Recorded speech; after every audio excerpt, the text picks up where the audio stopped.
Oke guys, jadi di video kali ini gue tidak di studio ya. Ini gue lagi main ke Baby Bread, ada di apartemen apa? Westling kedua. Westling kedua ya. Oke, jadi hari ini gue ngobrol sama Kokoh Riko. Halo, ya. halo. Mungkin Kokoh Riko perkenalkan diri dulu secara singkat, mau panjang juga boleh. Kayak interview nih.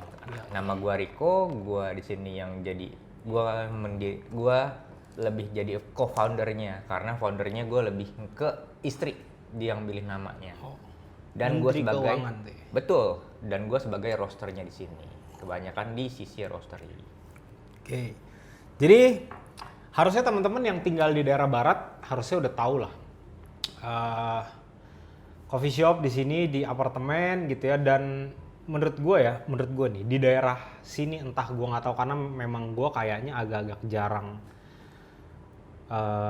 coffee hopping sebenarnya. Jarang-jarang banget gue. Sama gua juga udah lama nggak coffee hopping. Terakhir tahun berapa lu coffee hopping? 2020 awal. Berarti semenjak Setelah Covid udah jarang. sebelum Covid sering lu berarti? Iya. Nah, tapi yang gua lupa inget nih. Dulu pertama kali itu kita kenal dari Grupnya Kaskus ya, seinget gue sih ya. SCAK ya? SCAK. Oke, SCAK. Tunggu, ID lu tuh apa? ID gue, wah itu gue jangan. Takut dihujat lu ya? Bukannya dihujat, gue cuman di SCAK cuman ngeliatin komen-komentarnya orang, apa yang bisa gue bantu, apa yang dia agak bengkok nih, gue lurusin sedikit gitu. Gue lebih ke arah situ. Kadang-kadang kalau gue ngeliat komen netizen yang agak nyelain itu gue agak gatel sedikit gitu. Tapi memang kalau dilihat ya dari SCAK dulu, ya kan itu tahun berapa tuh berarti 2000? Udah lama banget anjir, lupa. 2017, 2016 ya? 15 nggak ada? 16 ya? Ya kayaknya mulai aktif-aktif ramenya tuh kayak gue mulai join itu mulai aktif sih sebenarnya di SCAK itu tuh kalau nggak salah tahun 2016-an. Iya. 2016-an, nah itu tuh bisa dibilang fenomena dulu sama sekarang beda. Beda? Ya kan? Beda banget. Kalau dulu itu di SCAK sempet rame fenomena yang kayak lu baru lihat nih, kan suka ada orang nge-share foto roastingan atau apa kan, lu bisa langsung ngejudge tuh. Nah dari situ udah sempet hilang. Nah menurut lu sekarang nih apakah mulai rame lagi nggak? Bisa dikatakan pendekar lah. Fenomenanya ada, gue nggak bilang ini konflik ya, tapi gue bilang ini fenomena. Dan ini fenomena ini akan terus bergulir menurut gue. Salah satunya yang gue bikin kaget adalah waktu gue buka toko ini lagi nih, retail. Gue kira ya, gue udah nggak main di retail dari tahun 2019, 18 akhir. Gue buka lagi 2023. Gue main di retail lagi kayak begini, gue surfing. Dan gue kaget banget dengan apa yang terjadi di customernya sama apa yang udah jadi literasi dan preferensi semua customer. Gue nggak bilang orang kopi ya. Iya. Kalau gue ngomong general ya. Secara general, gue buka di sini bukan buat surfing ke orang kopi doang, lebih ke orang umum. Menurut gue tuh marketnya juga gede gitu. Yeah. Jadi gue cuman happily surfing good coffee aja. Tapi kalau balik ke yang tadi ya, menurut gue tempat lo ini nih apa ya, bener-bener terpencil, tidak umum, ya kan? Tapi mungkin enaknya adalah akses buat ke kafe lo ini dari parkiran tuh nggak ribet. Karena kan rata-rata kalau kita bilang apartemen, parkirannya orang udah pasti mikirnya jauh, ribet, bayar. Yeah. Di sini nggak bayar.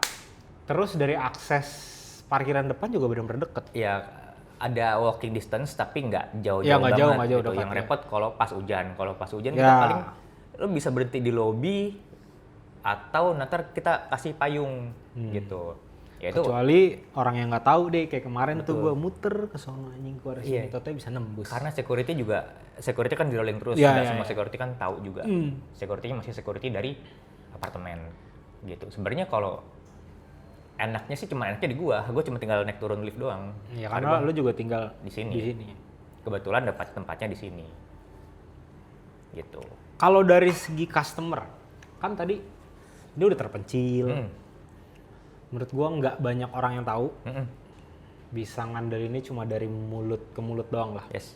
Nah, sejauh ini nih customer lo dari awal buka di sini ya. Itu customer yang lo ngelihat bener-bener kayak orang nyari kopi tok, atau bisa dikatakan anak kopi yang specialty lah, atau bener-bener orang random tiba-tiba datang minum aja terus jadi regular customer gitu? Semuanya ada, tapi gue ceritain dari awalnya aja ya. Awalnya nih, sorry tunggu, lu awal ini buka 2023 akhir, pas Jokowi. Oke. Jokowi aja sempat gue tutup dulu nih sehari, kita mau lebaran dulu, gitu, gue ngomong gitu kan. Gitu. Nah, gue buka itu pas Jokowi, terus awalnya nih orang-orang yang ada di sini, orang-orang yang gue bilang market potensial gue nih orang apartemen lah, itu ngomong kopinya ini kopi abal-abal, oh ini kopinya mahal, ya gue ya udah gitu, gue sampai kena mental, gue turunin sedikit deh, sampai berjalan setahun tuh. Nah setahun berjalan ternyata market gue tuh bukan market yang ada di apartemen ini, malah kebanyakan dari luar. Dari luar, dari sekitar sini. Dari sekitar sini, orang yang ada di sekitar sini dia searching entah di sosmed, entah di platform apa, dia nyari ketemu di sini. Dan rata-rata orang kesini udah punya ekspektasi. Dan itu yang orang kopi itu bisa dihitung mungkin total 5%. Nah 5%-an lah gitu. Kalau orang kopi ya pengen nyari kopi, pengen ngopi enak, pengen ngobrol. Ketemu gua, ngobrol sama Irfan juga gitu. Yang ikut gua kan dari awal sini kan si Irfan ya. Gitu. Terus seiring berjalannya waktu, gua ngelihat banyak orang random, bahkan kemarin ini nih Senin, ada turis dari Singapura, dia datang ke sini bertiga, mesennya 8. Mesennya 8? Oke. Bener-bener mau ngopi tuh? Semuanya kopi lagi? Semuanya kopi. 2 filter, 6 cappuccino. Karena memang lu kan juga ngerosting di sini juga ada mesin roasting, kan teman-teman bisa lihat di Google lah, atau langsung di Instagramnya, karena di sini juga banyak jual beans tuh. Ini kopi banyak banget nih. Ini aja gue udah dikasih, ini kopi ke 3 nih, 1, 2, 3 gitu. Karena memang lu juga bisa dikatakan apakah full jual specialty doang atau enggak? Kalau ngomong specialty kan kita balik dengan definisi yang sekarang tuh udah agak berubah ya. Lah ya. Kalau misalnya buat mereka itu kopi gue yang klasik, yang ada notes bitter dan sweetnya itu dibilang specialty, ya gue it's okay. Karena buat dia tuh mungkin awalnya ngopinya kenalnya gitu, terus dapatnya kopi yang kayak begini, buat dia tuh udah happy, buat dia tuh mungkin specialty. Dan ini kopi yang bisa diminum sama semua orang, less acidity, bitter sweet, dan dia dapat caffeine intake. Kopi yang less debat lah, simple gitu. Betul. Karena sekarang kalau menurut gue lihat ya, orang kopi-kopi klasik bisa diterima juga ke market yang umum. Bener. Orang yang specialty juga, bukan specialty bilang, anak-anak kopi banget lah, harusnya juga bisa nih terima. Selama enggak yang, kalau gue ya, at least gue lidahnya lumayan kaleng sih. Makanya tadi pas lu tanya, lu mau kopi apa? Terserah lu, semua gue telan. Maksudnya karena memang kalau buat gue, selama dia nggak bener-bener parah banget, gue masih bisa minum. Iya, gue sih kalau misalnya gue sampai nggak bisa minum, menurut gue tuh there's something wrong with the coffee. Entah prosesnya, entah roastingnya, atau ya ada lah yang anehnya gitu. Nah terus gue kepikiran nih, ada satu pertanyaan yang menarik. Lu berarti awalnya dari roasting dulu? Gue tuh basicnya bukan di roasting. Gue basicnya tuh di bar. Gue lebih suka main di espresso bar. Terus kenapa akhirnya lu memutuskan, akhirnya lu beli mesin roasting dan ngerosting? Nah, gue ngerosting itu tujuannya sebenarnya dulu ya. Tahun berapa? Sorry. 2018. 2018 ya. Gue itu sempat kehilangan arah lah. Gue kayaknya gue stuck di toko. Dulu toko gue bukan ini ya namanya. Ada di Kedoya juga, tapi namanya itulah inisialnya CS lah gitu. Ya. Gue pengen reinforce nih, gimana caranya? Oh, gue harus invest nih buat ke mesin roasting. Dulu gue mikirnya, oh ya udah beli mesin roasting, green bean tuh, ya udah kita ngalir aja. Dulu pun yang ngajarin tuh si Mbah. Wah itu gila sih. Gue abis lama sama Mbah. Botuna, baca tuan nakal. Gila, gue diajarinnya bener-bener keras. Lu datang ke sini, lu bawa roast lu bawa kopi lu. Ya. Wah, gue di bredel tuh, cuma dicoba sedikit, di bredel tuh, lu abis, gue nggak bisa kayak begini, gue maunya begini. Itu secara teknikal, gitu. Sampai gue nggak bisa tidur tuh gue sampai kepikiran grafik. Tidur, aduh first pack keluarin. Gue merem tuh, merem aja, kelihatannya grafik men, sampai kayak begitu. Nah, waktu gue mau reinforce, akhirnya gue beli mesin ini. Oke, Froco ya? Gue pakainya Froco. Froco 1 kilo? 1 kilo, 1A. Gue mikir kayaknya gue bisa pakai ini dengan jangka waktu yang panjang nih. Ya, ternyata bener. Sempet gue ngerosting itu gede 2022-an lah. Itu bisa sebulan nyentuh 1,1 ton. Sebulan tuh? Iya, udah nggak sehat sih sebenarnya. Optimumnya dia di 600 kilo sebulan. Gue cuma nyobain badan gue, nyobain mesin gue. Waktu itu roastingnya masih di rumah mertua kan, dan itu masih enak banget. Kanan kiri belum ada rumah yang dempet gitu. Space-nya masih lebih oke lah. Enak. Itu sekarang gue udah main retail dulu. Gue coba main surfing ke banyak orang dulu gitu. Gue nggak banyak ke B2B-nya. Oh iya. Nah, yang gue lihat gini, sekarang itu udah banyak banget. Look, kalau kita lihat di Instagram dimanapun tuh hampir semua coffee shop baru buka roasting. Yes. Gini, kalau gue misalkan ada orang yang tanya, kok gue punya modalnya mungkin mepet lah ya. Gue mau buka kafe sekaligus mau beli mesin roasting, mau ngerosting sendiri. Kalau gue pribadi gue selalu bilang, yakin loh itu. Pertama tuh, karena kan gini loh, orang namanya udah punya kafe, biaya operasional udah pasti jalan terus. Mesin roasting, penyusutan, macam-macam mesti dihitung kan. Nah, pada saat awal lu beli mesin roasting sampai ternyata ke sekarang itu lu ada nggak kayak oke, ini gue ada salah perhitungan atau salah persepsi deh? Ada men. Di bagian mana? Gua ngerosting itu termasuk salah satu penyesalan gua kenapa harus ngerosting. Oke, terus? Kalau tahu begini ya, roasting gue sih nggak mau ya gitu. Karena gini, lu beli mesin roasting satu, itu tinggal beli mesin roasting. Lu ada penyusutan, lu ada maintenance-nya. Lu kalau maintenance sendiri, kalau gue nggak banyak orang dan gue tergolong orang yang lebih suka manggil teknisi. Biar lebih presisi semuanya gitu. Kalau ada miss kan gue nggak tahu ya miss di mana. Dan green bean-nya, lu harus ikutin green bean trennya apa. Yang naik apa, yang turun apa, lu paling nggak tahu nih di luar kepala. Betul. Lu mesin roasting satu, tapi lu cuma green bean-nya lu mau berapa banyak? Cuma ada 2 lagi ntar. Cuma 2 kilo, lu nggak usah ngomong, itu bukan roastery gitu, masih hobi. Dulu gua ada di fase itu. Roasting dengan hobi, masih ngulik-ngulik profil mau diginiin, digituin gitu. Masih ngulik lah. Kalau sekarang, gua mikirin gimana gua bisa beli green bean. Itu udah utama lagi. Lu beli mesin misalnya, mesin roasting 400 juta.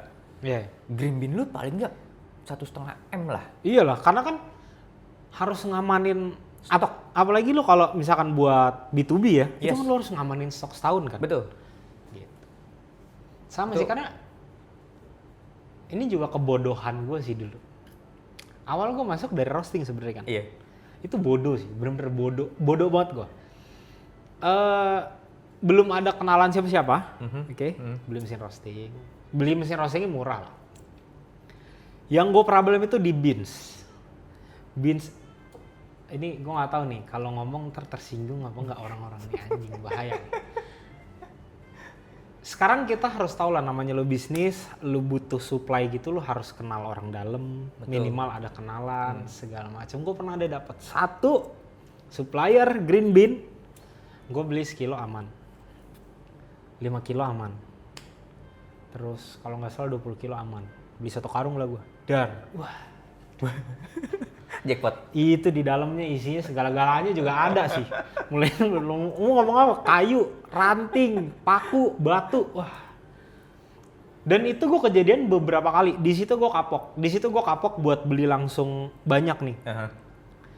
Karena sampai sekarang harusnya kalau gue lihat dari beberapa orang yang tanya ya, itu masih banyak banget orang yang kayaknya cuma berpikir, oke, gue kalau gue punya modal, punya tempat, gue beli mesin roasting semuanya akan berjalan aman. Itu sih enggak sih.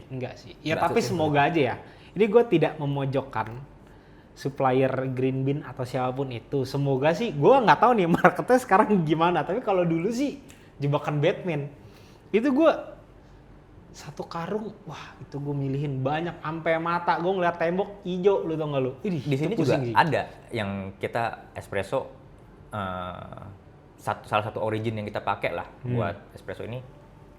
Gue pesen dari tiga kali pengiriman ini, tiga-tiganya beda. Ada yang bagus, ada yang berantakan banget, ada yang udah menguning gitu. Jadi abis roasting, sebelum roasting kita sortasi sedikit sekenanya. Abis roasting harus juga kita sortasi lagi. Daripada grinder kena sesuatu yang aneh kan gitu. Jadi itu effortnya. Kalau kita pikir-pikir cari yang murah, itu juga instrukturnya juga banyak juga. Iyalah, pasti. Gila sih. Tapi sampai sekarang masih ada yang kayak gitu? Masih. Walaupun kenal? Enggak? Kenal. Kita udah nggak bisa milih, maksudnya. Susah sih. Oke, kalau espresso, kalau menurut gue ya, cara nyari green bean, karena gue masih sourcing sendiri, gue masih roasting sendiri, ya kalau sortasi sekarang udah ada voice comment. Ya, gitu. Iya namanya. Sortasi. Irfan Hakim aja. Ya, kalau menurut gue si roaster yang masih jadi satu, yang masih independen, yang masih kecil banget lah, kayak gue nih, yang remahan banget nih. Sourcing sendiri tuh ribetnya, lu harus nentuin sendiri. Oh ini cocoknya buat espresso. Ya. Oh ini buat filter. Gue kalau misalnya menurut gue sendiri ya, buat espresso tuh tinggal jagoannya si roaster aja. Ya. Tapi kalau buat filter, lu harus ngutamain bahan baku lu nih. Iya gitu. betul. Karena itu masih banyak yang sama sih. Gue dulu awal juga. Pokoknya ini beans bisa buat filter sama espresso, ternyata enggak. Ternyata salahnya itu karena itu sih benar-benar banyak banget orang berpikir yang tadi ya punya modal, punya tempat, kursus, langsung gas roasting. Itu sih kayak jangan deh. Walaupun lu udah punya koneksi pun, karena kan kebanyakan kalau yang gue lihat ya orang miss itu adalah baru buka coffee shop, modal ada langsung beli mesin roasting. Ya kalau dia punya modal ya it's okay. Kalau gitu. Modalnya lebih ya, kalau misalnya mepet nih udah beli, udah sisa sedikit, kayaknya sih. Kalau gue selalu saranin mendingan lu ngambil dulu ke roastery yang memang udah settle, yang udah jelas. Habis itu mungkin dalam 1 bulan, nah kalau dari lu nih 1 bulan, lu udah menghabiskan berapa banyak beans baru setidaknya lebih baik lu beli mesin roasting. 200, itu kasar lah. 200-300 lah. Sebulan. Itu cuma untuk pakai sendiri ya? Yes. Banyak dengan kondisi lu mesin 1 kilo ya. 200, dulu kan 300 gue masih mikir gue buat serving toko sendiri. Ternyata itu udah jadi pemikiran yang agak tolol sih. Iya. Karena lu udah bisa udah ada mesin roasting, harus itu dipakai se-efisien dan se-efektif mungkin. Karena kalau apalagi sekarang ya, yang gue nggak ngebayangin itu adalah hampir semua orang itu punya mesin roasting. Oke. Terus ketika lu nggak punya koneksi segala macam, lu mau nge-supply ke siapa? Itu kan juga bingung kan. Walaupun market semua sih masih tetap ada lah, tapi kalau gue yang benar-benar udah nggak ngikutin soal roastingan nih supply, itu gue nggak kebayang sih. Karena roastery-nya tuh di mana-mana. Fenomenanya akan seperti itu. Kalau gue bilang tuh balik ke siklus kayak di negara-negara di luar, semua coffee shop itu akan punya roastery, micro, at least dia punya mesin 1 kilo lah. Itu yang bakal menjadi unik produknya mereka. Ujung-ujung nanti semua barang itu juga tukar-tukeran. Iya, benar-benar. Gitu. Itu kan yang kita basis dengan komunitas. Ya. Lu misalnya kenal si A, si B, si C, kayak gue kenal sama lu. Lu nawar green bean gue, boleh nggak? Kalau lu mau coba dan lu cocok, it's okay. Lu mau ambil roasted gue juga, it's okay. Kita tukar-tukaran aja nggak apa-apa gitu. Iya. Gue tiba-tiba kepikiran satu hal lucu nih. Ada harusnya mungkin, gue nggak tahu nih, lu tahu atau enggak ya? Ada satu roastery, ini bener-bener bukan rame. Di Instagram tuh sering banget lewat deh. Apa tuh? Jadi dia ini sebutnya tuh kopi yang ini maksudnya ini mungkin pelajaran buat teman-teman ya, buat teman-teman yang memang baru mau terjun, entah mungkin buka kafe ya. Biar tidak salah beli lah. Gini, iklannya tuh selalu sebutnya kopinya yang mereka pakai ini itu grade-nya grade 1 alias specialty. Nah, paling simpel deh. Cara membedakannya kalau dengan definisi sekarang ya, menurut lu seperti apa? Paling simpel buat orang awam nih. Karena gue lihat itu banyak banget yang kena beli. Oh ternyata rasanya gini gitu. Ya kalau simple di green bean sih, lu udah nggak ngeliat itu ada primary defect. Ya. Itu udah hal paling kecil lah gitu. Kalau misalnya lu masih ada primary defect dan lu ngomong specialty, wah itu bubar deh, jangan deh. Ya. Kalau yang berikutnya kan di roasted kan lu based on cup score ya. Ya. Gitu. Ya. Marketing zaman sekarang juga mesti hati-hati memilah-milah infonya sih. Karena sekarang industrinya memang kopi udah semakin gede. Betul. Saturasi juga makin tinggi. Betul. Makin banyak orang yang makin sadar nih, oh ini duitnya ada nih di sini nih. Betul. Gitu. Jadi menurut gua itu memang susah dihindarin sih. Maksudnya dihindarin jangan sampai lo kena jebakan Batman, itu benar-benar susah sih.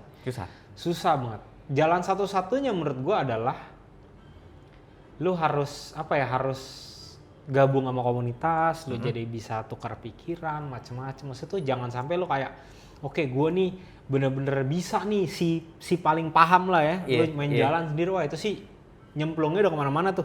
Nah, kalau ngomong si paling paham, gue pernah nih ya, gue udah ngomongin di luar ya. Gue jalan keluar sekarang nih. Ini mah dia jalan sendiri nih, sombong nih gitu. Udah nggak pernah ke mana-mana. Ya gue kan sekarang ngurusin toko doang ya. Bukannya gue bukan udah jalan-jalan doang. Udah ada anak gitu. Anak udah makin gede kan makin banyak yang harus diiniin lah. Iya, diurusin. Bukannya gue nggak mau jalan, tapi gue buat ngurusin ini udah capek. Dan gue di sini juga bukan lepas dari komunitas. Lu butuh ya kita ngobrol gitu. Bisa kesini bisa, apa gue kesono bisa. Bukan yang gue nggak ada kerjaan tiba-tiba jalan. Dan gue kan kadang-kadang juga ngelihat cuaca. Oh hari ini hujan nih, gitu. Gue tunda dulu deh roastingnya. Kalau nggak agak maleman deh gitu. Kan waktu gue kan bergulir terus. Gitu. Kalau komunitas ya jangan kita bisa ngobrol itu dan ada komunitas itu bukan karena kita bergerombol, tapi kita berbagi pengetahuan. Nggak mesti kita sama-sama terus. Betul. Dan kalau misalnya nih, Korey, gue pakainya si Malconic nih, lu pakai Malconic juga? Nggak harus. Nggak harus. Ya karena kalau mungkin dulu komunitas begitu ya, mungkin lah, yang nggak ngumpul langsung kayak dikucilkan gitu. Sekarang udah semuanya udah serba digital lah, udah online segala macem gitu. Tapi itu sih justru menurut gue serunya kopi makin kesini dari yang semenjak zaman SCAK itu kan sampai kesini sih emang. Ini zaman WOC ya? Iya, WOC betul. Udah melewati fase. Iya, udah. WOC ya. Nah, kalau ngomong soal WOC nih, lu berasanya efeknya after WOC itu at least dampak langsung yang lu rasain? Dampak langsung ada 2. Gue nggak tahu di market di luar itu memang marketnya lagi naik atau enggak, tapi traffic di tempat gue naik. Dan orang yang minum itu bukan kopi ke yang umum, klasik. Yang udah bener-bener spesifik. Dia mau yang single origin buat espresso, buat geisha pun di espresso dia mau buat mereka. Jadiin americano. Ada tuh yang kayak begitu. Ada yang gitu. Ada. Menarik. Gue baru cobain sekali sih waktu itu. Dikasih geisha, gue bikin under. Iya. Ya udahlah, mau gimana, minum aja udah. Gue bikin espresso gitu. Ya itu hasil belajar lah ya. Iya. Pasti orang kena lah. Pernah, gue juga ngalamin tuh. Pasti. Roasting nggak enak, siapa yang mau minum? Mau nggak mau gue. Iya. Jadi gue inget nih, kesalahan gue tuh kayak begini nih, gue inget gitu. Nah, itu juga tuh yang gue unik gini. Gue juga sebenarnya orang yang lebih tertariknya ke arah espresso sama ke cuppingnya lah, 2 nih. Kalau misalkan gue lagi nge-review mesin, latte art gue itu kadang-kadang jadi kayak cuma bawang gitu. Ya, maksudnya bukan nabi boy. Gini loh, maksud gue adalah orang yang sudah di kopi entah siapapun itu, entah dia roasting, juri segala macam, nggak mesti semuanya bisa. Iya. Itu masih banyak persepsi orang yang salah. Contoh lah, juri A misalkan. Lu suruh dia bikin latte art juga belum tentu bisa gitu loh. Karena setiap orang nanti akan nemuin skillnya masing-masing lah. Betul, dan role-nya masing-masing. Betul. Role tuh bahasa Indonesia apa ya? Perannya. Peran. Nggak bisa lo, oh ini udah lama di kopi, oh pasti bisa segala-galanya. Itu nabi anjir, bukan orang kopi. Ya gue juga latte art juga simple aja, Yes, basic pattern. Iya, hati bawang udah selesai gitu loh. Karena itu sih maksudnya kayak nggak salah juga lah. Karena dulu pada saat gue awal-awal juga persepsi gue mengenai kopi itu lumayan liar lah. Gitu. Kalau misalkan ngomong nih, lu persepsi pertama kali pada saat lu kenal kopi atau kebodohan apa yang ternyata lu kalau lu inget-inget sekarang, lu mikir, ih kok gue dulu goblok ya gitu apa? Ini gue ada satu udah memalukan. Gue juga ada, balik ke masalah yang sering gue temuin sekarang nih, Robusta Arabica. Gue tuh mah gue parah banget men. Gue ke Singapura sampai divonis nih mah gue nggak bisa sembuh. Gue harus terapi, nggak ada obat, harus terapi ya. Gue tuh mikir dulu Robusta lebih aman karena dia nggak asem. Waktu gue minum, gue kena aja Robusta sedikit ya. Berantakan. Gue ke atasnya meriang, gue cari Milanta. Meriang itu kayak, kok badan gue nggak enak ya, kayak gue mau demam gitu. Gue sampai kayak begitu. Itu yang paling dulu gue ngomong, gue pengen kopi yang nggak asem. Gue maunya Robusta karena gue punya mah. Itu nggak menyelesaikan penyakit itu bener-bener banyak sih, banyak sampai pada saat kayak event public cupping atau apa gitu, itu banyak yang saya nggak bisa asem, maunya Robusta. Iya. Gitu. Ya itu sih persepsi yang memang banyak orang yang salah juga sih, bener. Ini kalau kebodohan gue ini malu buat gue anjir, sumpah. Gini, yang lo tahu teori kopi itu setelah di roasting idealnya dipakai berapa lama? Oh, bisa malu gue. Dulu zaman gue sebulan cuy. Sebulan. At least paling lama 2 bulan 3 bulan ya. Ini gue dulu bodoh banget, sumpah. Gue itu sempat beli beans Starbucks. Itu gue goblok, sumpah. Gue beli beans Starbucks. Kan mereka kan ya bukan expired date. Best before-nya panjang kan. Jadi setelah pada saat gue beli itu gue lihat kan dia ada tanggal roasting, sama best before. Itu gue ngelihat, wah ini dari tanggal gue terima udah 5 bulan sampai 6 bulan, udah nggak bisa diminum. Tuh gue ngeceng-ngeceng, itu goblok banget sumpah, malu. Itu sih, itu maksudnya kayak gue yakin mungkin ada beberapa orang yang benar-benar baru di kopi, baru baca-baca teorinya, oh kopi ini lebih bagus atau lebih baik dikonsumsi berapa lama, itu pada saat terima kopi, wah ini roastingnya udah lewat, udah langsung keluar. Iya. Karena itu juga, lu pernah ngalamin nggak dapet customer kayak gitu? Oh ada. Gue di Tokopedia, gue dulu gue tuh jualan Tokopedia. Gila tuh Tokopedia. Dia ngechat, halo kak, yang ini roasted kapan? Oh ini 1 minggu lalu kak, nggak diorder, dia maunya fresh roast. Target fresh roast dikirim, ngoceh rasanya nggak ada. Ini dia yang kayak kita minum nih. Ini kan gue ngomong ya. Ini Geisha Costa Rica belum ada seminggu. Kita habis minum yang Americano. Nggak berasa apa-apa. Nggak berasa apa-apa ya. Ya ini salah satu cara gue buat nge-QC. Sebelum gue lepas itu gue cobain dulu nih, gitu. Dan rasanya di mana? Betul. Dan dalam waktu 4 harian ini gue resting buka biar cepet, karena customer di sini maunya cepet. Ya. Yang beli roast bean ya, dia maunya cepet. Jadi gue pastikan dalam 4 hari setelah gue roasting dia udah bisa konsumsi. Ini udah seminggu. Hampir. Ini hari keempat. Beans apa? Costa Rica Geisha. Ini apa, Van? Kenya Fuwas AA. Gue dikasih kopi enak-enak nih sih. Iya, karena sekarang mungkin ya, apakah mungkin dari dulu ke sekarang juga dari roast levelnya udah mulai berubah. Profiling.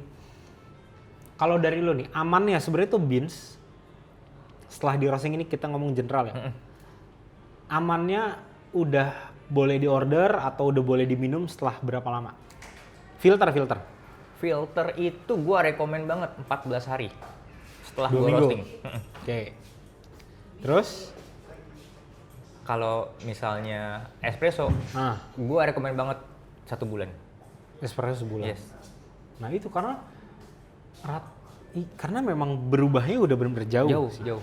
Dulu pada saat mungkin profil roasting kan dulu masih kayak klasik. Ya, klasik banget. Sekarang udah main kayak yang lebih light, lebih less bitter.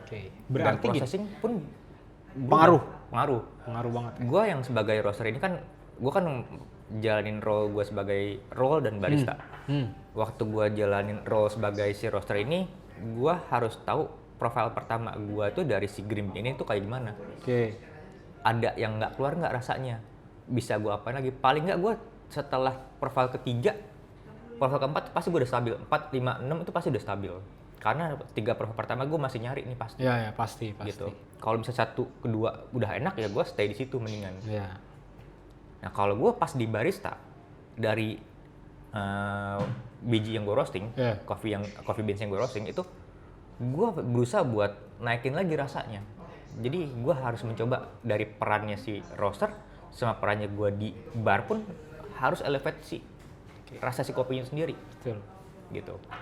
Nah itu juga menarik tuh. Jadi kalau misalnya kita bilang tadi ya, pertama masing-masing udah ada perannya. Sekarang atau beberapa bulan lah, setahun lalu lah ya, atau 2 tahun deh, gue sempat lihat itu kalau kopi nggak enak salahin ini. Pernah nggak lu? Pernah. Nah, sampai sekarang gue masih jalan. Maksud gue ini deh, pandangan lu mengenai hal tersebut tuh gimana? Ya gue sangat menyayangkan karena balik lagi ya, yang main banyak. Dia ada di sekolah kopi A, sekolah kopi B, sekolah kopi C. Ada yang gua tanyain dari salah satu sekolahnya nih ya. Orangnya datang ke sini. Kenapa gua harus pakai 1:2? Dia nggak bisa jawab. Sesimpel itu pertanyaan gua. Kenapa espresso tuh harus 1:2? Kenapa? Cuman why doang dia nggak bisa jawab. Terus? Ujung-ujungnya cuman ngomong, ya gua diajarinnya kayak begitu. Waktu diajarin seperti itu bukan berarti itu adalah rumus baku di kopi. Ya itu masih banyak banget yang salah tuh kayak. Ini bukan salah si sekolah kopinya ya. Itu adalah salah satu cara yang paling simple buat ekstraksi espresso mungkin. Kalau gue bilangnya apa ya? Guide-nya lah. Guide-nya misalkan 20 sampai 30 detik, 25 sampai 35 ya lu awal cari di situ dulu. Karena itu masih banyak banget. Nggak bisa dan orang walaupun espressonya nggak enak tetap dihajar di situ. Betul. Itu sayang itu karena mungkin karena gue lihat nih, gue juga tidak menyalahkan siapa gitu kan. Kayak orang baru taunya sedikit nih atau dikit udah sharing ke orang banyak, menyesatkan orang itu sih bahaya tuh. Ya kadang-kadang gue juga pikir jadi bingung gue ngomongnya.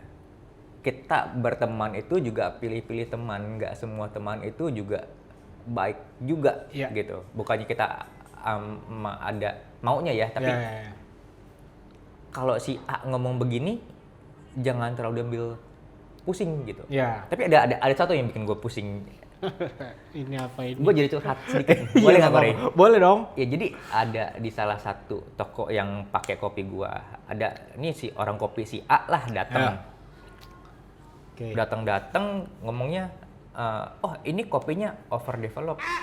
Kalau dia ngomongnya overdeveloped kan berarti langsung nyalahin si roasternya. Dia bukan ngomong over extract. Kalau over extract, gue cek lagi. Gitu. ini udah ngomong overdevelop. Jadi dia udah salah kaprah nih. Gitu. Gue sangat menyayangkan hal ini, mungkin kurang literasi atau gimana nih gitu. Atau memang mau nyikut. Bisa gitu. jadi. Semua bisa terjadi gitu. Iya, betul. Ya, karena walaupun ya ini mesti nggak bisa nutup mata juga, walaupun kelihatannya satu komunitas gitu kan, satu industri ya pasti ada lah. Ada. 1-2 orang yang ada. Yang hobinya nyikut-nyikut, nyandungin orang pasti ada lah. Itu lazim terjadi sih, Bu. Gue nggak menormalkan ini, cuman umum ditemukan. Iya umum, pasti hampir di semua industri ada lah. Ada. Pasti ada. Justru kadang yang kayak gitu, yang seru bisa jadi obrolan, ya kan.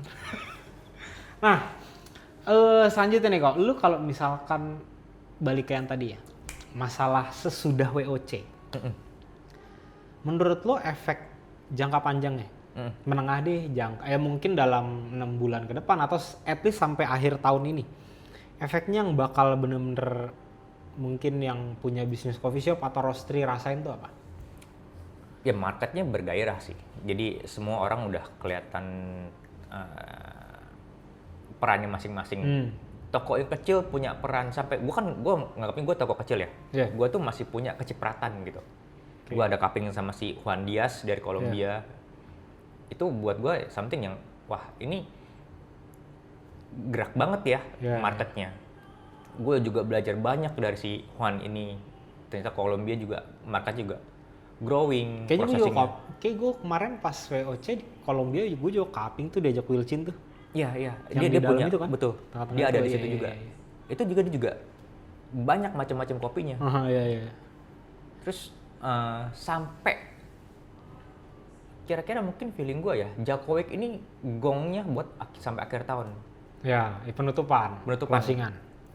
Dari WOC ini market si kopi ini gerak, orang-orang mulai tahu kopi dan si Jacobwick ini bakal bisa jadi something yang bikin end of year closingnya di situ tuh. Semoga. Dan tidak tipes. Waktu gue datang WOC aja kan tadi gue cerita sama lu ya. Wah ini anjir nih. Iya, bener. Gitu. Tapi pas gue datang juga, kan gue di Sulotko kan. Cupping. Itu cupping penyeduh terus tuh ya di Sulotko. Tadinya nyeduh, tapi ternyata pada saat cupping lumayan banyak yang nanya.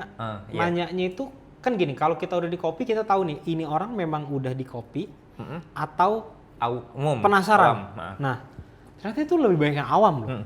Yang awam karena sebelum-sebelumnya gue pasti ada lah ya, kalau misalnya lagi public cupping terus ada orang awam yang cicipin itu pasti ada, tapi sedikit kan. Yes. Nah, ini tuh bener-bener banyak yang mungkin bisa dibilang udah 50%, 60% tuh awam cobain. Sisanya memang bayar dari luar macam-macam kan. Itu menurut gue uniknya sih. Dan yang gue baca-baca kemarin tuh kayaknya udah banyak banget di coffee shop orang belinya lebih ke americano doang. Yes. Yang tadinya kopi susu, ada temen gue punya coffee shop juga, dia bilang kopi susu sekarang udah mulai turun. Yang lebih banyak itu lebih ke americano. Dan terus americano.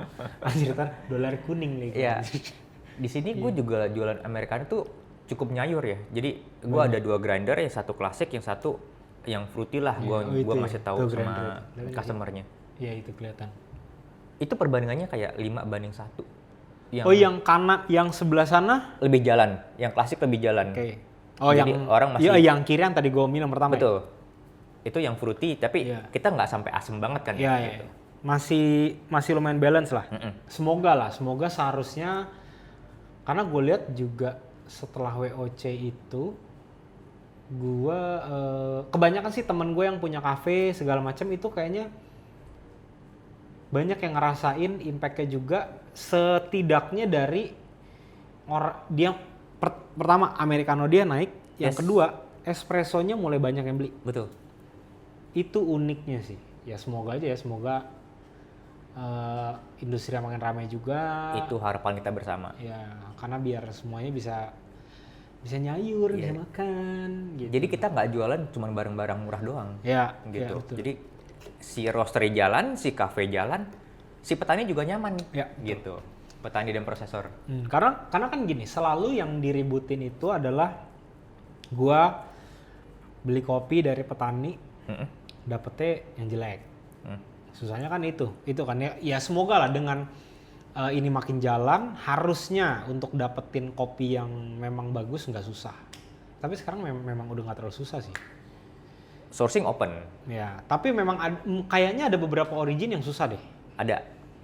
Mandailing masih susah nggak sekarang? Masih susah. Susah itu berarti udah dari dulu, dari 2000 berapa tuh?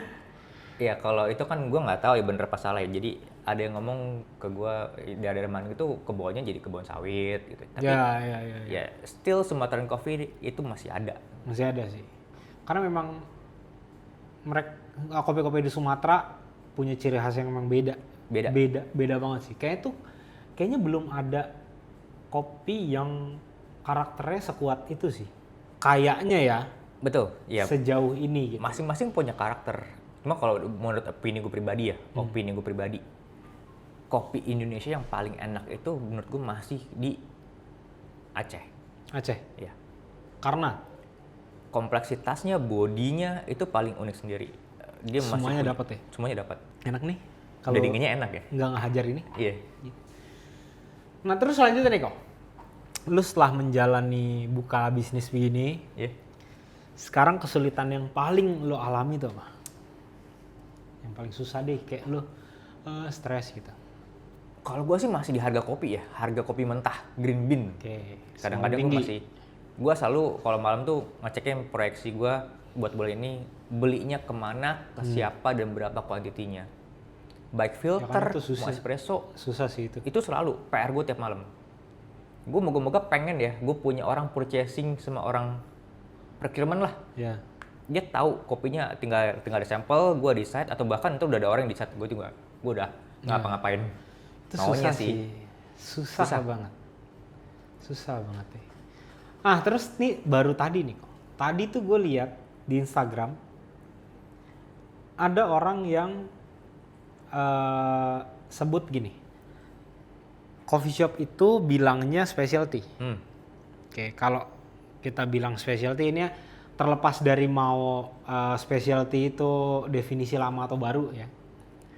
Tapi gaji baristanya itu jauh di bawah ekspektasi. Menurut lo gimana tuh? Menurut lo? Sisi ekonomi dan sisi bisnisnya. Ya. Ya moga-moga udah nggak ada lagi yang barista tuh gajinya di bawah ya paling jelek 2,5 juta lah gitu. Ya. Itu kalau ngomong specialty ya, lu udah nggak ada tuh cup-cup tuh yang harganya di bawah 35.000. Kalau kita minum kopi aja masih 35.000 mikir itu susah. Ya kita nggak bisa gitu. Susah lah. Nggak akan bisa ngegaji baristanya dengan baik ya. Ya. Gitu. Gue kemarin ada om-om datang dari US, dia ngomong secangkir itu udah $6-7. Iya. Sekarang Indo berapa? Harganya kan sama global. Iya. Iya kan? Harga kopinya. Iya. Tapi harga per cupnya. Itu dia. Karena gue jual 30.000 aja, oh lu mahal ya? Ya itu balik susah. lagi. Susah. Gitu. Susah di situ sih. Nah itu juga gue mikirnya kayak gimana ya? Berat kan masalah. Jadi iya. Semua itu harus punya sirkulasi karena berhubungan atau semuanya. Benar gitu. Kalau gue sih ya gue masih bisa buang cappuccino 35.000 atau americano 30.000. Gue berusaha buat deliver si 30.000 itu atau 35.000 itu worth it. Iya betul. Dan bahkan kalau misalnya kalau cappuccino minum di sini atau lu take away lah, semua yang berhubungan dengan milk bev itu lu boleh nih ngeblend susu sendiri. Ya. Dan gue tuh no charge. Betul. Gitu. Itu karena ini yang gue sebel ya. Gue sebel sama konten-konten yang begini. Gue ngerasa kayak lu tuh sebenarnya memang bener-bener mau ngangkat isu ini atau memang lu cuma mau ngeramein doang sih. Itu yang gue heran. Karena dari segi yang lu bilang tadi, di luar harga kopi berapa ya?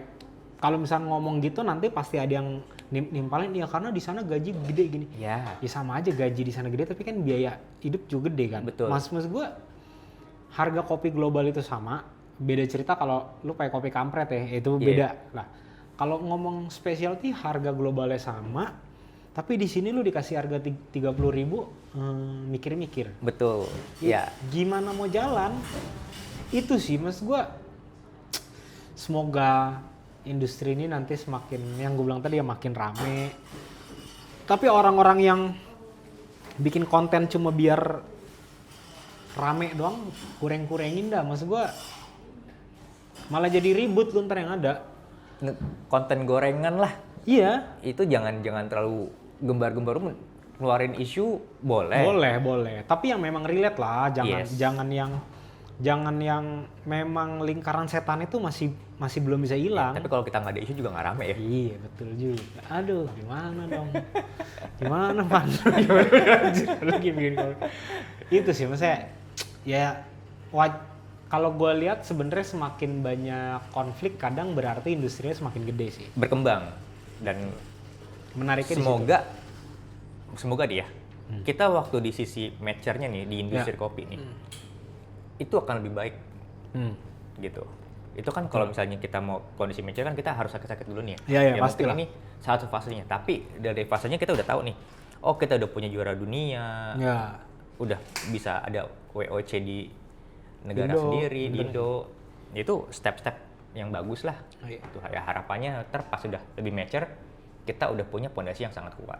Betul. Karena gini ya, kan kita tadi sempat ngobrol ya. Gue memang baru sekali lihat WOC itu di luar Indo. Marketnya sama di Indo tuh benar-benar beda sih. Beda banget. Kayak di Indo tuh gue ngelihat masih banyak orang yang memang langsung customer gitu langsung tanpa B2B ya. Kalau di luar bener-bener orang kesana even di roastery village-nya aja. Yes. Itu nggak seramai kemarin sih. Ya, gue mungkin mengklasifikasikannya antara kayak ini exhibition sama festival ya. Ya. Kalau yang WOC Indonesia kemarin lebih kayak festival kan? Bener. Gua juga justru setuju. Menurut gue marketnya bakal lebih bagus sih. Betul. Seharusnya. Karena lu dari produsen, dari pelaku sampai customer juga semuanya ada. Celebrating semua. Iya, gitu. benar. Sampai karena bisa dibilang itu harga tiketnya nggak murah loh. Yes. Nggak murah loh. Anggap yang buat pre-sale berapa sih? $15 ya? $15. Itu kalau ngelihat crowd segitu rame sih bener-bener oke banget loh. Gua sih mungkin gara-gara gue introvert kali ya. Gue ngeliat orang segitu banyak. Itu banyak banget sih orang. Gue panik loh. Iya, rame banget. Gue hari pertama kerja, hari kedua kerja, hari ketiga gue pengen nikmatin nih. Iya. Mau nonton Cacu. Iya. Tapi gua rencananya gila sih itu. Rencananya sampai pengumuman, tapi gue jam 1:30 udah gak tahan. Gue dari pagi sampai 1:30 gue gak tahan. Gue rame banget. Dan waktu gue cabut itu masih banyak orang berbondong-bondong masuk dari parkiran. Iya. Wah, gila banget sih kemarin. Seru ya, itulah ya, semoga nanti efeknya baru kerasa mungkin berapa bulan depan atau sampai akhir-akhir tahun. Kita udah punya titik tumpunya. Ya. Kita juga harus punya strategi buat retain-nya. Ya, karena itu ada kompetisi juga ya. Iya. Gitu. Karena itu menurut gue yang lumayan susah untuk mempertahankan atau naikinnya lah. Startnya sekarang udah bener-bener, seenggaknya tuh Indo udah bener-bener dilirik sama orang-orang luar lah. Banyak banget yang lirik. Karena kopi Indo memang sebenarnya udah dari dulu udah di luar Indo orang udah pada tahu lah, tapi kan benar-benar cuma beberapa origin doang, paling kayak salah satunya Aceh, Mandailing, Toraja, sama Bali lah paling. Ini kalau waktu kemarin sama orang-orang Kolombia, terus ada beberapa orang dari negara lain ngobrol sama gue. Dia nanyain ke gue, kopi Indo tuh gimana sih? Oke. Gue pun nggak bisa jawabnya. Bingung. Tergantung lu mau dari region mana. Soalnya dari banyak banget. Pulau-pulau yang mana gitu. Kita nggak punya ciri khas, tapi kita punya berbagai macam varian, varietas, flavor. Apa yang lu butuh? Gue ini sebenarnya dengan satu kopi Indo, gue bisa main banyak profile gitu. Kita kalau misalnya kopi Ethiopia udah tau lah ya rasanya kayak gimana. Ya gitu, kayaknya gitu tuh aja. kayak gimana ya. Cuma kalau Indo, gue nggak bisa ngasih satu, oh Indo tuh kayak begini. Susah, ya karena bener-bener banyak banget sih. Banyak banget. Satu daerah beda rasa sama yang daerah lainnya. Beda karakternya. Gue sampai detik ini, kayaknya gue yakin gue belum cobain semuanya deh. Belum. Kayaknya, karena setiap tahun juga banyak. Berubah. Iya, benar. Setiap tahun berubah. Menarik sih. Terus harapan lo mengenai apa ya? customer deh, customer behavior yang lu pengen tuh sebenarnya seperti apa sih? Ini kita bagi dua ya. Buat customer yang memang ke kafe, satu lagi yang memang untuk retail orang beli roast bean. Yang paling simpel yang sederhana. Kalau customer yang walk in, dine in begini ya, gue nggak bisa ngomong banyak karena gue kalau bisa gue jadi customer juga bakal punya ekspektasi. Tapi sejauh apa ekspektasi gue kan gue akan lowering kalau ini nggak meet up dengan kondisi salah satu gue. Dan itu ada hal yang kita wajarkan. Kalau di sini ya gue cuma berharap customer di sini bisa enjoy belajar dari kopi itu tentang hidup gitu. Kalau misalnya dia tahu kopi itu tanaman hidup, itu kan dari alam nggak bisa langsung jadi. Bisa kita siap, banyak prosesnya itu. Gimana ya ngomongnya? Hargain lah toko yang misalnya kecil nggak kelihatan kayak begini. Ini bukan salah satu tempat buat show off doang nih, bukan. Tapi gue di sini buat serving, lo punya cafe needs gitu. Iya. Karena kalau misalkan lihat dari konsep baru ini benar-benar kelihatan semua. Open banget ya, orang bisa sambil nyeduh, ngobrol. Betul. Gitu. Menarik sih.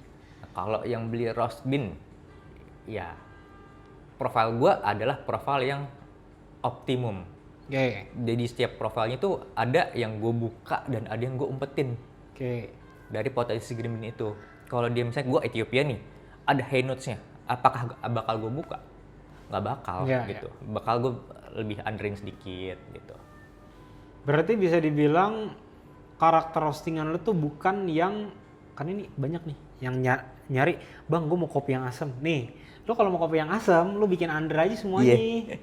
Under aja udah, asal crack berapa detik keluarin selesai gitu. Berarti lu di sini karakternya memang simpelnya ya, mungkin buat bahasa yang awam, asamnya ada, manisnya ada, aroma ada gitu. Kalau misalkan mau beli bisa langsung DM ke IG atau ke WhatsApp-nya kita yang ada di Google Maps, di Google ataupun di Instagram. Di Tokopedia segala macam lu nggak jual? Kita nggak jual di platform marketplace. Potongannya gedean, rugi jangan. Betul. Pusing jualannya. Sekarang kan lagi berantakan tuh yang kata jadi seller tuh ya. Iya. Gue cuma malami. Iya. Bingung anjir itu. Tokonya bisa tiba-tiba berubah namanya anjir. Betul. Aduh, apa lagi? Potongan lagi makin gede. Migrasi ya katanya. Iya. Jadi digabung sama Tokopedia sama TikTok ya? TikTok. Oh, dia ruwet deh. Gitu. Saat ini lu ready-nya kopi apa aja? Banyak banget nih. Gua sini udah lumayan low nih stoknya. Gua ada Costa Rica Chopang, ada El Diviso Sidra, Ethiopia Wash, Ethiopia CM Natural, Kenya, Tipika Loa, Kerinci, Merapi, Gunung Merapi ya. Ada Panama Geisha, ada Costa Rica Geisha juga. Colombia Geisha juga ada. Ya, begitu deh. Nah itu berarti lo kalau misalnya mau beli yang kopi-kopi yang orang-orang umum di sini juga ada maksudnya. Kalau dari range harga paling murah gua per 200 gram itu 120.000. Murah. Sekarang termasuk murah. Paling mahal, paling tinggi per 200 gramnya 215.000. Itu yang paling tinggi? Iya. Tapi gua itu yang per 200 gramnya ya. Oh iya. Yang 100 gramnya si Costa Rica Geisha, Costa Rica Geisha gue itu cuma jual 250. 100 gram. Itu kopi udah nyaman. Termasuk murah loh. Dan murah. Termasuk kayak murah begini sih. Ini Costa Rica nih, tungguin 2 hari lagi rasanya bisa berubah. Iya, ini masih masih ada gesi bobo. kan? Iya, gesi dikit. Tapi kalau gue saranin sih, kalau masih di Jakarta Pusat, Barat mampir sih. Nah, lu buka dari jam 8 sampai jam 9 malam. Jam 8 pagi sampai jam 9 malam. Westling. Nah, kalau tadi sih gue tanya, kan baru masuk ditanyain tuh sama security. Dia sih pas gue bilang mau ke kafe yang di sini, oh ini Pak, lurus saya kanan. Iya. Dia udah ngasih tahu sih. Karena kalau dulu yang pertama kali kayaknya yang pas gue bawain sirup tuh. Iya, itu berantakan. Muter jauh banget anjir. Nggak tahu. Tahu-tahu bisa tembus. Iya. Nanti alamatnya langsung gue taruh di deskripsi, langsung cek aja atau langsung cek di Google Maps. Betul. Ya nanti langsung muncul. Atau Instagramnya juga nanti akan gue kasih lihat. Kayaknya ngobrolnya sampai sini aja gitu ya. Mungkin nanti kalau ada obrolan-obrolan yang lebih bisa menyulut sih, kita bisa ngobrol lagi. Ya mungkin teman-teman di sini kalau misalnya ada mau ditanyain perihal tadi ya mengenai roastery kayak coffee shop, roasting, apapun itu atau kopi-kopian, ya boleh tulis di kolom komentar aja. Ya sebisa mungkin dan secepat mungkin akan gue balas. Oke teman-teman, sampai ketemu di video selanjutnya. Oke, thank you. Bye-bye.